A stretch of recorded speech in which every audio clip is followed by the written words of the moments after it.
What's up, everyone? Welcome to the February 25th edition of DraftKings Tournament Plays presented by PrizePicks. I'm your host, Adam Scherer. You can follow me on Twitter at ShipMyMoneyDFS. And as a reminder, you get one free month of Awesemo Plus Platinum when you sign up and make a deposit at PrizePicks. Be sure to use the code Awesemo to receive a 100% first deposit bonus up to $100. Today, we're going to take a look at 5 of the top tournament options on DraftKings for tonight's 9-game slate. We do have a little bit more injury information today, or injury news that we're waiting on, I should say, than we did yesterday. So even more important to tune in to the deeper dive and live before lock from 5 p.m. up until tip for more up-to-date information. But for now, taking a look at 5 of the top tournament options as things currently stand on DraftKings. Number 5, Scotty Barnes, projected for about 6% ownership with a 9% chance of being in the optimal lineup. The Raptors are without OG and Anunoby tonight. I don't expect that to have a huge impact on Barnes because Anunoby, when he plays with Siakam and when he plays with Van Vliet, he's not a particularly high usage guy. He's around 20%. He does a little bit in the way of rebounding and all of that, but I don't expect it to have a massive impact on Scotty Barnes' production. But I still think this is a pretty cheap player at $5,800 that's likely to give you around 34 minutes in a very favorable matchup against the Charlotte Hornets. He's not getting much ownership. He has small forward and power forward eligibility. In the games that Barnes has played with Siakam and Van Vliet active this year, Barnes has averaged 0.89 DraftKings points per minute. If he does get to around 34 minutes tonight against Charlotte against the fast-paced Charlotte team, he's likely to do pretty well at his price point. Number 4, Kyle Kuzma is $8,900. He's projected for 7% ownership with a 9% chance of being in the optimal lineup. The Wizards take on the San Antonio Spurs tonight in what should be a pretty fast-paced game. The Spurs have been one of the faster teams in the league for most of this season. And while Kuzma is expensive, that keeps the ownership down.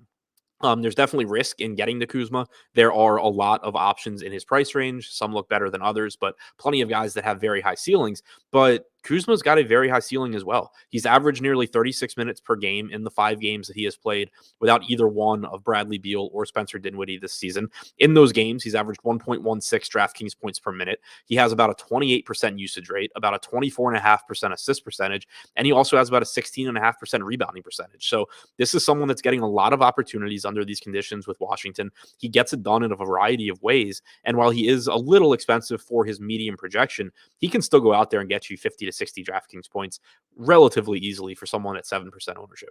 Number 3, Russell Westbrook. Hate to even say his name on these videos, but he's only projected for about 6% ownership right now with a 10% chance of being in the optimal lineup. Westbrook is down to $8,500 on DraftKings. He's facing the LA Clippers in a game that's likely to be relatively high scoring. And most importantly, the Lakers will be without Anthony Davis tonight. LeBron James is questionable as well, but he went through shoot around. I'm fully expecting LeBron to play. But in 20 games this season where Westbrook and LeBron have been active and Anthony Davis has been inactive, Westbrook has averaged 33.4 minutes per game, and he's averaged 1.2 DraftKings points per minute. So he has still produced at a relatively high level, and he is at a price point that is favorable given the likely uptick in production with Anthony Davis being sidelined. Number 2, CJ McCollum, projected for 5% ownership with a 10% chance of being in the optimal lineup. McCollum is $8,600 with point guard and shooting guard eligibility. He has a difficult matchup tonight going up against the Phoenix Suns, but McCollum has been very good since joining the New Orleans Pelicans.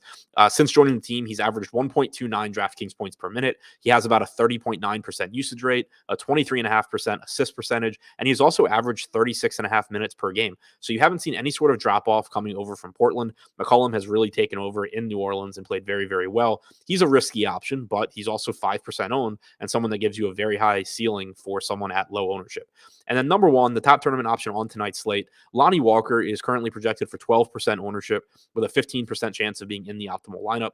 Walker is only $3,900 with point guard and shooting guard eligibility, and he's averaged 0.87 DraftKings points per minute this season. Walker played about 27 to 28 minutes in the Spurs' most recent game, and while his playing time has been hit or miss this season, there are reasons to be pretty confident in him tonight. Josh Richardson is out for San Antonio. Richardson played about 14 minutes last game. Josh Primo is out. He played about 12 minutes last game. And Romeo Langford remains out for the Spurs. Obviously, they also do not have Derek White, who is now a member of the Boston Celtics. So there aren't that many guys that can take minutes away from Lonnie Walker at this point. We're already expecting Devin Vassell to start and play north of 30 minutes. So it's not like he can do a whole lot to cut into Walker's playing time. It seems pretty safe that Walker gets out there for at least 24 to 26 minutes, if not more, in a pretty good spot against the Washington Wizards. So to recap, the top 5 tournament options on tonight's slate for DraftKings: number 5, Scotty Barnes; number 4, Kyle Kuzma; number 3, Russell Westbrook, number 2, CJ McCollum, and number 1, Lonnie Walker.